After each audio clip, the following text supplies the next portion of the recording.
कहानी जय की जुबानी। जब मेरा भाई अभय मरने से पहले अंजलि और उसके बेटे को ढूंढने को कहता है, मुझे पता चला कि उसके बेटे को उसकी मासी पामिला बड़ा कर रही है। मैं पामिला की खूबसूरती पाना चाहता था और दूसरी कोई औरत मेरे भाई के बेटे को इतने अच्छे से माँ का प्यार नहीं दे पाती। अपने भाई को खो चुका था, उसका बच्चा मैं किसी भी हाल में खोने को तैयार नहीं था। और आज पामिला को मैं अपनी पत्नी बना चुका हूँ और उसके जिस्म को पा चुका हूँ, लेकिन वह अब भी मेरे राज नहीं जानती। क्या वह जान जाएगी तो मुझसे नफरत करेगी? उसके कहने पर मैं अपनी सौतेली माँ और अपने पापा के पास बच्चे का बर्थडे सेलिब्रेट करने आया। अपने सबसे बड़े डर का सामना कर रहा था। मेरी सौतेली माँ सुमित्रा को लगता है मैं अभय के बच्चे राजवीर को पालने योग्य नहीं, पर वह मेरी पत्नी पामिला और राजवीर को मुझसे दूर करना चाहती थी। लेकिन फिर वही डर मेरे सामने आ गया जब सुमित्रा ने कहा, ओह कम ऑन जय, क्या तुम भूल गए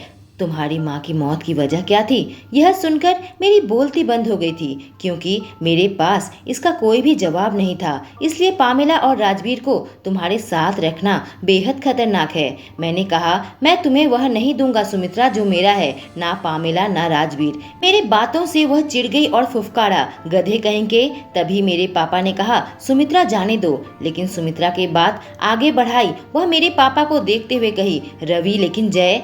इतना कहा था कि मेरे पापा ने उसे बड़ी बड़ी आंखें दिखाई। फिर मुझसे कहा, जय क्या तुम बात करने का तमीज भूल गए? यह तुम्हारी माँ है। मैंने कहा, यह मेरी माँ नहीं है। मेरी माँ सालों पहले मर गई थी। आपकी पत्नी जिसकी मौत का आपने 1 साल भी शोक नहीं मनाया क्योंकि आप किसी और के साथ थे। मैंने वह बहुत शांत दिमाग से अपने पापा को यह बात कहा और जब सुमित्रा की तरफ देखा तो उसका गाल लाल हो गए थे। पापा ने मेरा नाम पुकारा, जय देखो यह तुमसे भी कैसे बात कर रहा है बेशर्म बच्चा। सुमित्रा ने कहा, इन सारी बातों से मुझे कुछ एहसास नहीं हो रहा था। सालों से सुनता आया हूँ, अब तो मुझे आदत हो गई है। अगली बात जो मैंने कही, सुमित्रा अगर तुम मुझे मेरी माँ की मौत का जिम्मेदार मानती हो तो अभय के पतन का कारण तुम हो, जिसकी वजह से वो नशेड़ी बन गया और आखिर में उसकी मौत हो गई। महसूस किया मेरे गाल में दर्द हुआ। सुमित्रा ने मुझे चाटा मारा था। उसके हाथों के नाखूनों को देखकर लग रहा था मेरे गाल में दाग बैठ गया होगा,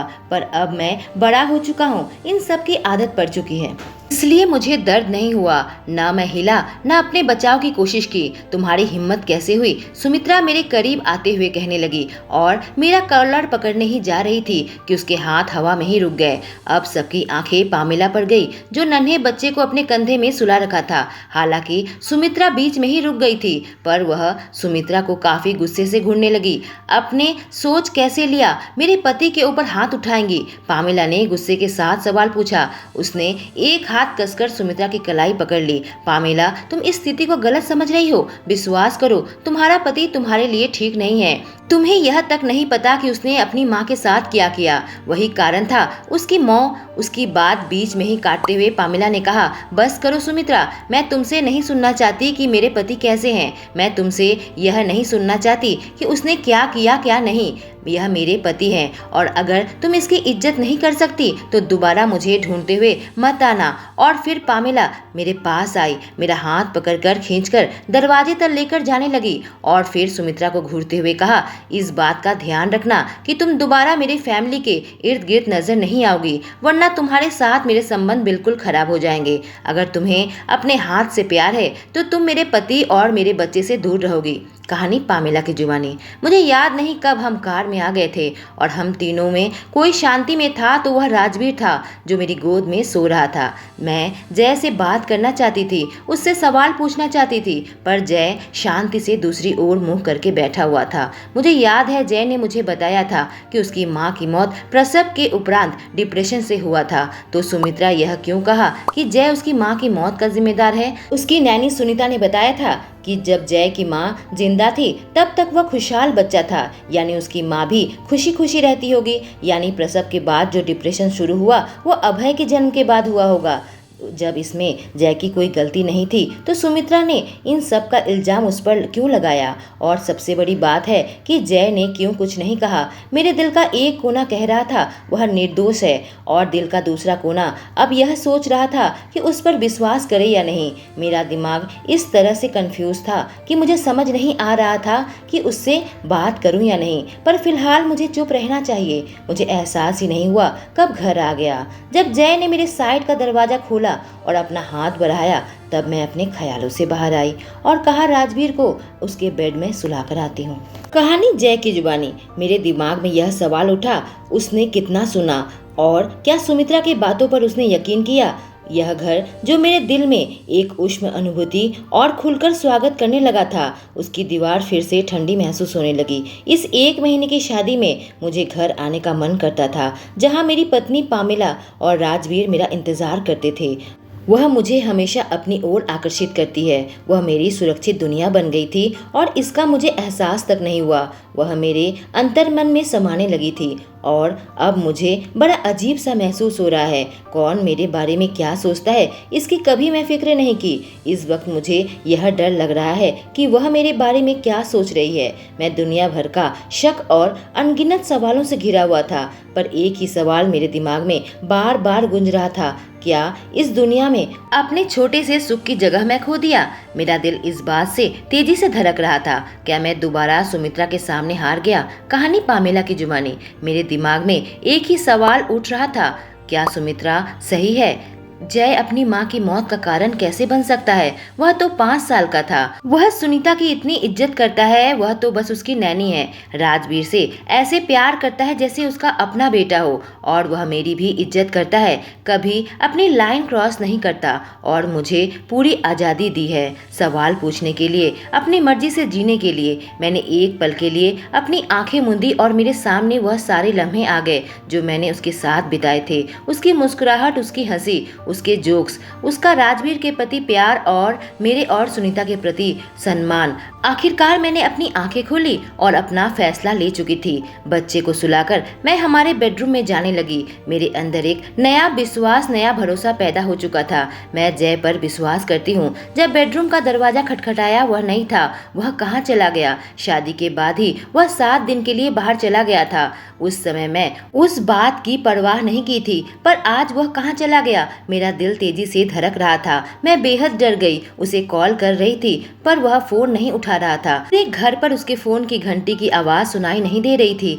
कहाँ है वह? छोड़ गया मुझे? क्या वह दोबारा कभी लौट कर नहीं आएगा? मैं दुख से कराहने लगी। अपने मुंह पर हाथ रखा। मुझे पता नहीं वो वापस आएगा या नहीं। मेरा दिल डूबने लगा। ठंडी हवा बह रही थी जिससे मैं कांप उठी। फिर देखा बालकनी का दरवाजा खुला हुआ है। मुझे याद है यह दरवाजा बंद करके गई थी। मेरे दिल में एक छोटी सी उम्मीद जन्म ली। मैं धीरे धीरे बालकनी की ओर बढ़ने लगी। जब देखा तो जय वहीं एक बेंच पर बैठा हुआ था। हिम्मत जताकर मैं उसके पास गई। बहुत प्यार से पूछा, तुम यहाँ अकेले क्या कर रहे हो? वो मेरी तरफ देखकर जवाब दिया, मुझे नहीं पता, कुछ तो गड़बड़ है। वह बोतल के एक सिप लिया। मैं वहाँ रुकी और बोली, तुमने एक बोतल पहले ही खत्म कर दी है, और कितना पीना चाहते हो? वह एक और सिप लेता हुआ कहा, मुझे नहीं मालूम। मैंने कहा, ज्यादा पीने से तुम्हारी सेहत के लिए अच्छा नहीं है। उसने कहा, और थोड़ा सा, और मेरे पास बैठो, मुझे ज्वाइन करो। मैं उसके पास बैठकर एक सिप ली। मैंने कहा, इसका स्वाद मीठा नहीं है। उसने मुझे हल्की सी मुस्कान देते हुए कहा, पर यह तुम्हारी प्रॉब्लम को भूलने में तुम्हारी मदद करता है। मैंने पूछा, पर यह प्रॉब्लम का हल निकालने में या उनको गायब करने में मदद नहीं करता है। उसने कुछ पल मुझे देखा, फिर आसमान की ओर देखता हुआ बोला, तुम हमेशा सही तर्क देती हो, लेकिन कभी कभी अपनी समस्याओं को भूलना इतना बुरा भी नहीं है। ऐसा जरूरी नहीं। कहते हुए मैंने वह बोतल लेकर अलग रख दिया। फिर अपने हाथ से उसके चेहरे को पकड़कर अपनी ओर किया। उसके गाल में वह दाग देखने लगी। उसके खून सूख गए थे। मैं उसे अपने हाथों से छुआ जैसे कि मेरे शरीर का हिस्सा हो, और मुझे उसके दर्द का एहसास होने लगा। मेरा खून खौलने लगा। सुमित्रा अपने इतने बड़े बेटे के ऊपर हाथ कैसे उठा सकती है? अभी इतने बड़े होने के बाद भी हाथ उठाती है तो बचपन में उसके ऊपर कितनी बार हाथ उठाया होगा। मेरे मुंह से निकला, यह दुखता है। यह कोई सवाल नहीं था। जय कहा, नहीं कोई बात नहीं, कहकर अपने जख्म को छुपाने लगा। मैं गहरी सांस ली और मुस्कुराकर कहा, मुझे इस जगह का इलाज करने दो, वरना लोग सोचेंगे जय की पत्नी जंगली की तरह नाखून बड़े कर लिए हैं। इस शब्द ने अपना जादू बिखेरा और वह हल्का सा हंसा। उसने कहा, तुम्हारे पंजे का निशान पहले ही मेरे पीठ पर है। जो सुनते ही मेरे गाल गुलाबी हो गए थे। मुझे याद है जब पहली बार जुनूनी मोहब्बत के बाद मैंने उसकी पीठ देखा था। मैंने कहा, मैंने जानबूझकर नहीं किया था। उसने कहा, मुझे तुम्हारी यह अदा बहुत पसंद है। एक शर्मीली लड़की से एक शेरनी बन जाती हो और जैसे भी मौका हो तुम मुझे हंसाती हो। मैं खड़े होकर उसके हाथों को अपने हाथों में लिया। कहा, कम ऑन पतिदेव, मैं यहाँ ठंड से जम रही हूँ। थोड़ी देर और ऐसी बैठी रही तो आइसक्रीम बन जाऊंगी। वह मेरी ओर देखकर मुस्कुराया। कहा, मेरी पत्नी काफी हॉट है जमने के लिए। उसके बाद उसने मेरा हाथ पकड़ा और हम कमरे के अंदर आ गए। दरवाजा बंद कर दिया। मैंने सोचा इससे फर्स्ट एड कर देती हूँ। अचानक उसने मेरी ओर देखा। कहा, तुम कुछ नहीं पूछोगी? मैं बिल्कुल अपनी जगह पर थम गई। उसकी आंखों में देखा। क्या इसे पता है? मैंने अपना सर ना में हिलाया। नहीं, तुम्हें मुझे बताने की जरूरत नहीं है। वह उदासी भरी मुस्कान देते हुए पूछा, क्यों? तुम जानने के लिए उत्सुक नहीं हो? मैं सांस लेकर उसकी ओर देखा। कहा, मैं जानने के लिए उत्सुक हूँ, लेकिन इस बार मैं इंतजार करूंगी। इसलिए तुम मुझे तभी बताना जब तुम बताना चाहो, जब तुम्हें लगे कुछ ऐसा है जो मुझे जानना चाहिए, या तुम मुझसे वह चीज बांटना चाहो। तुमने कितना सुना है? उसने पूछा और मैं निराश हो गई वहां से जब तुमने कहा वह तुम्हारी माँ नहीं है। शायद उसे एहसास हो गया कि मैं सब सुन लिया है। उसने कहा, क्या तुम्हें याद है जब मैं तुम्हें कहा था एक पत्नी होने की हैसियत से तुम्हें सब जानने का अधिकार है, तो आखिर तुम उसका इस्तेमाल क्यों नहीं करती? क्या यह मुझे आकर्षित करने की कोशिश कर रहा है? मैं मुस्कुराई और कही, क्योंकि मैं तुम्हारी पत्नी हूँ। मैं तुम पर विश्वास करती हूँ। मैं तुम पर सुमित्रा से ज्यादा विश्वास करती हूँ। उसने पूछा, तुम मुझ पर इसलिए विश्वास करती हो क्योंकि मैं तुम्हारा पति हूँ? अपना हाथ हवा में हिलाते हुए कहा, मैं इतनी बेवकूफ नहीं हूँ। जिससे वो हल्का सा मुस्कुराया। तो क्यों? उसने पूछा। क्योंकि मैं सुमित्रा से डरती हूँ। वह जब भी राजवीर के करीब रहती है, जबकि तुम हमेशा दूसरों के प्रति दया का भाव रखते हो। मैं तुम पर विश्वास करती हूँ क्योंकि तुम राजवीर का ख्याल रखते हो, उससे प्यार करते हो। मैं तुम पर विश्वास करती हूँ क्योंकि तुम मेरा सम्मान करते हो, जबकि तुम्हें पता है वह कॉन्ट्रैक्चुअल शादी है। फिर भी पत्नी होने का हर अधिकार, हर एक आज़ादी मुझे देते हो, और तुम्हें इन अच्छे कामों के लिए मैं तुम पर भरोसा करती हूँ, तुम पर विश्वास करती हूँ मेरे प्यारे पति। मैं इतना कहा नहीं था कि उसने मेरी कमर में हाथ रखा और मुझे अपने करीब खींच लिया, और फिर उसने अपने होंठ मेरे होंठों पर रख दिए। कहानी जय की जुबानी। उसके बातों से मैं दोबारा सांस लेने लगा था। मेरा दिल जो कि लग रहा था थम गया है, फिर से धड़कता हुआ जीवित हो गया था। उसकी यह नए शब्दों के साथ मेरी दुनिया फिर से जिंदा हो गई थी। जिस नरक में मैं था वह दोबारा से स्वर्ग बन गया था। मैंने उसे काफी सारे अधिकार दिए हैं, पर मुझे फर्क नहीं पड़ता। वह उसे अपने पास ही रखे जब तक वह मेरे पास है, जब तक मैं उस पर विश्वास कर सकूं। आखिरकार मैंने अपने होठों से उसके होठों को हटाए ताकि वह सांस ले सके। मैंने अपने माथे से उसका माथा टिकाया। मैं अपने अंगूठे से उसके होठों पर चलाया। कहा, मैं तुम्हें चाहता हूँ पामेला। मेरी आवाज एक रिक्वेस्ट लग रही थी, जैसे कि मैं उसकी इजाजत मांग रहा हूँ, जैसे कि मुझे अभी विश्वास नहीं हो रहा है कि उसने मुझे अपने पति होने का सारा अधिकार दे दिया है, जैसे कि मुझे यकीन नहीं आ रहा वह मुझ पर विश्वास करती है। उसने मेरे गालों को पकड़कर कहा, मैं भी तुम्हें चाहती हूँ। मैंने दोबारा से उसे किस किया, इस बार बहुत धीमे धीमे, मजा लेने लगा। वह मेरे शर्ट के बटन खोलने लगी। जैसे ही मेरे शर्ट नीचे गिरा, मैं उसके गर्दन को चूमने लगा और वह मेरे सीने को कसकर पकड़ लिया। मैंने उसके एक कंधे से पकड़कर उसका कपड़ा नीचे उतारा और कंधे की त्वचा देखने लगा। उसका हर एक रोम रोम चूमने लगा। जब तक उसका नर्म उभार तक पहुंचा, उसे धीरे धीरे दबाने लगा। उसने अपने मुंह से मेरा नाम पुकारा। आज रात कुछ अलग था, कुछ बदल गया था।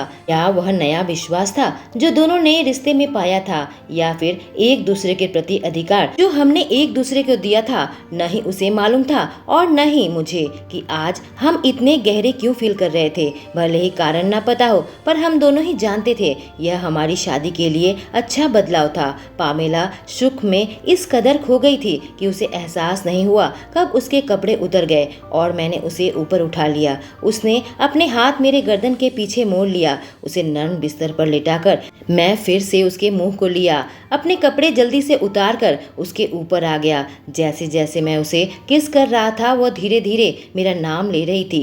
धीरे धीरे मुंह से मैं और नीचे उतर गया और उसके सीने तक आ गया। अब उसके सीने में आकर उन्हें पकड़ा, दबाया। उसे पता हो ना हो, वह माने या ना माने, वह स्वर्ग में थी।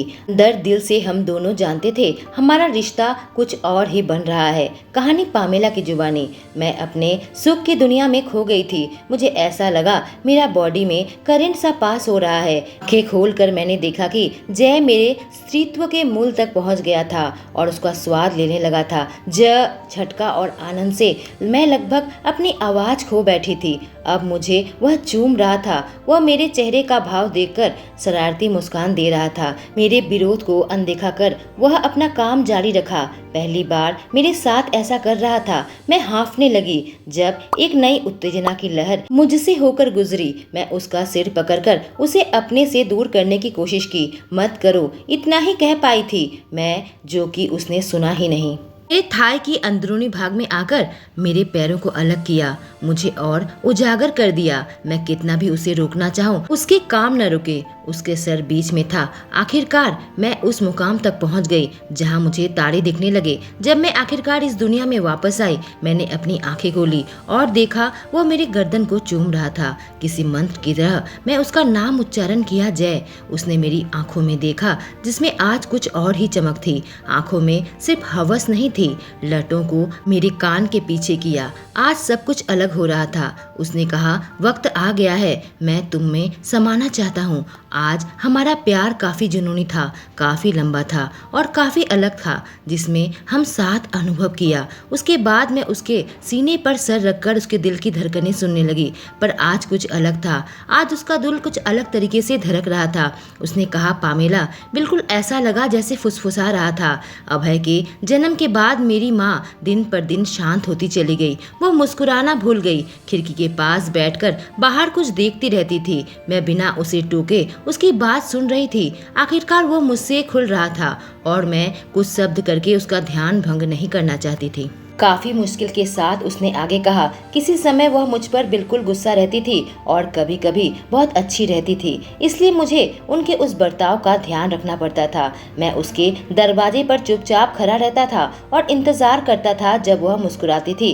तभी मैं कमरे के अंदर आता था ताकि वह मुझ पर बिल्कुल गुस्सा न करे। मुझे एहसास हुआ उसका दिल तेजी से धड़क रहा है और उसका शरीर बिल्कुल करक हो गया है। जय ने आगे जारी रखा, फिर एक दिन आया, वह खिड़की के पास बैठी हुई थी और मैं दरवाजे पर खड़ा खड़ा सोच रहा था अंदर जाऊं या नहीं। मैं उसे बहुत मिस करता था। मैं उसकी मुस्कुराहट मिस करता था। शायद माँ को मेरी उपस्थिति का आभास हुआ। उसने मेरी ओर मुस्कुराया जिससे मुझे अंदर आने की हिम्मत मिली। मैं दौड़ता हुआ आया, अपना सर उसकी गोद में रख दिया और वह अपनी उंगली से मेरे सर पर चलाने लगी। मुझे वही लम्हा चाहिए था। मुझसे कहा, जय। मैंने कहा, हाँ माँ। मुझसे कहा, तुम ही मेरा प्यार हो, आत्मा हो। मैं तुम्हें बहुत प्यार करती हूँ बेटा। मैं भी आपसे बहुत प्यार करता हूँ मम्मी। चलिए ना बाग में खेलते हैं। मैं जरूर खेलती बेटा, पर तुम्हारी माँ बहुत थकी हुई है, माँ ने कहा। मैंने कहा, ठीक है मम्मी, कभी और खेलेंगे। उसने कहा, बेटा मुझसे वादा करो तुम अपने भाई अभय का ध्यान रखोगे, तुम्हारा छोटा भाई है। मैंने कहा, माँ मैं वादा करता हूँ मैं उसका ध्यान रखूंगा। बेटा वह माँ की दवाई है, वह लेकर आओ, माँ ने कहा। ठीक है मम्मी, कहकर मैंने वह दवाई मेरी माँ को दे दी। उसने दवाई की बोतल खोलकर 10-15 दवाई निकाल ली। मैंने कहा, माँ इतनी सारी दवाई क्यों? माँ ने कहा, बेटा मैं बहुत थकी हुई हूँ, मुझे नींद की जरूरत है। मैंने हाँ में सिर हिलाया। माँ दवाई लेकर कही, मेरे साथ आकर लेट जाओ। जब चारों तरफ चीखने चिल्लाने की आवाज आई, मैंने हल्की से आंख खोली। सारी नौकरानियां चिल्ला रही थी। पापा ऊंची आवाज में चीख रहे थे। मैंने कहा, डैडी आप इतना शोर न मचाए, मम्मी सो रही है। डैड ने कहा, किसने माँ को यह दवाई दी? मैंने कहा, मैंने यह दवाई दी। पापा बहुत ज्यादा गुस्से में आ गए थे। मैंने अपनी मम्मी को पकड़ के उन्हें आवाज दी, मम्मी उठो, मम्मी उठो। नौकरानियां कहने लगी थी, रवि सर यह बच्चा अभी छोटा है, उसे कुछ नहीं मालूम और वह कभी वापस नहीं आई। मैं इतना छोटा था, मौत समझ नहीं पाता था। उसके इंतजार में रहा पर वह न आई। उसकी जगह सुमित्रा आई। मेरे भाई को मुझसे दूर कर दिया। मैंने अपने पापा से कहा, मैंने माँ से वादा किया है मैं उनका ध्यान रखूंगा, पर किसी ने मेरी न सुनी। मैंने अपनी माँ को मारा, जय ने कहा।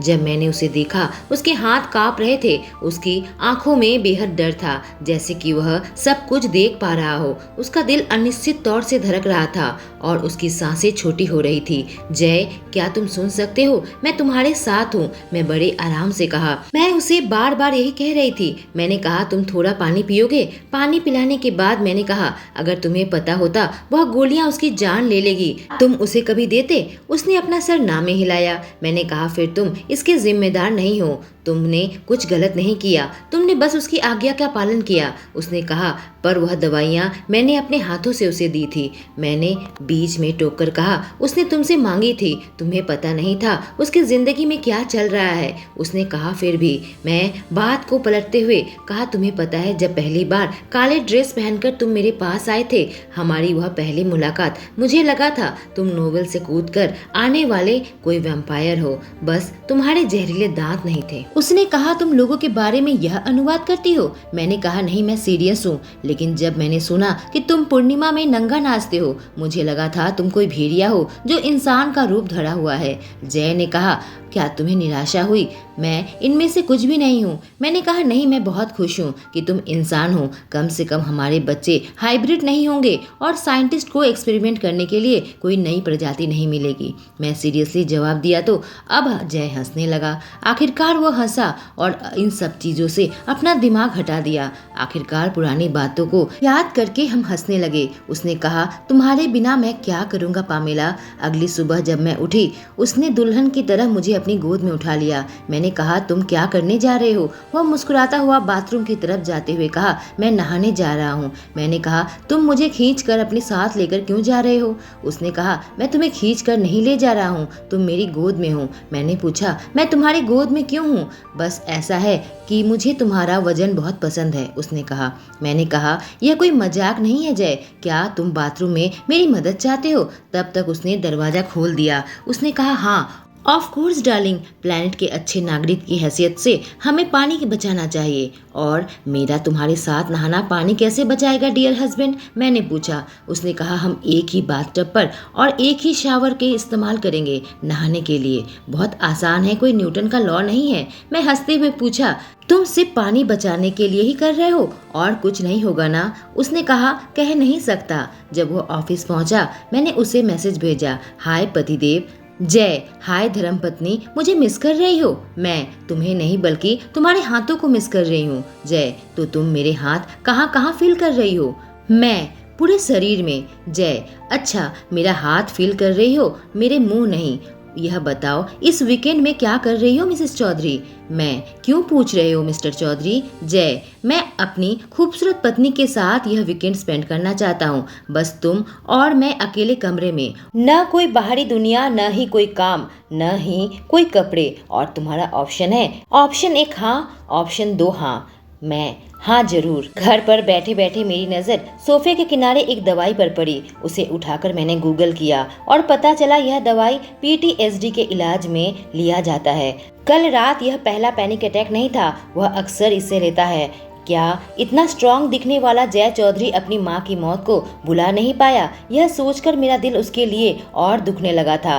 क्या वह मुझे कभी खुलकर बताएगा? कल तो नशे की हालत में उसके मुंह से यह बात निकल गई थी। कब तक यह जख्म वो मुझसे छुपा कर रखेगा, जैसे कि कुछ हुआ ही ना हो? मैं चाहती हूँ वह मुझसे खुलकर बात करे, जो PTSD बीमारी से ग्रस्त होते हैं, और जय चौधरी जैसा इंसान जो कि इतना पावरफुल है, हर चीज में इतना कंट्रोल रखता है, शायद वह इस बारे में कभी भी बात न करे। जब आखिरकार शाम को वापस आया, मुझसे कहा, कल शाम तैयार रहना कहना तुम्हारे लिए सरप्राइज है। सिर्फ मैं और तुम कहीं जाने वाले हैं। यह एक डेट समझ लो मिसेस चौधरी। मैंने उसकी आंखों में देखा, यह आंखें जिसके प्यार में मैं पड़ गई थी। मैंने कहा मुझे भी तुम्हें कुछ बताना है, तुम्हारे लिए सरप्राइज है। उसने कहा बताओ ना अभी। मैंने कहा अभी नहीं, मैं कल बताऊंगी। मैं मन ही मन सोचने लगी मैं तुमसे बेहद प्यार करने लगी हूँ, इतना कि मैं तुम्हारे बिना सांस नहीं ले सकती और मुझे लगता है मैं मर जाऊंगी अगर मैं तुम्हें यह न बताई तो। अगली शाम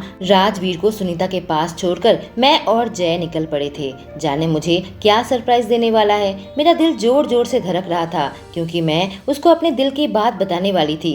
यह सोचकर ही मेरे मन में मुस्कान आ गई। जब कार रुकी, छोटा सा बहुत खूबसूरत सा कॉटेज था। खुली हवा में सांस लेकर मैंने कहा यह कितनी खूबसूरत है, तुम अक्सर आते हो। यहाँ मेरा एक सीक्रेट छुपने की जगह है जहाँ मैं लोगों से और काम से छुपने के लिए आता हूँ। कभी सोचा नहीं था किसी के साथ यहाँ आऊँगा और आज तुम भी ये मेरी राजदार बन गई हो। इस जगह के बारे में कभी किसी को मत बताना। आमिला अपने आगे आने वाले खतरों के बारे में बिल्कुल अनजान थी। वह तो जय के साथ खूबसूरत डेट एंजॉय करने आई थी और जय से अपनी दिल की बात बताने वाली थी। वहीं पर उसने जय की दवाई देख ली थी, पोस्ट ट्रॉमेटिक स्ट्रेस डिसऑर्डर। इसी बीमारी से ग्रस्त है। आगे क्या होगा अगले एपिसोड में जरूर आपको पता चलेगा। तब तक के लिए आप लोग स्वस्थ रहें, खुश रहें। इसके आगे के सारे एपिसोड्स मैं कमेंट सेक्शन में पिन कर दूंगी। Thank you.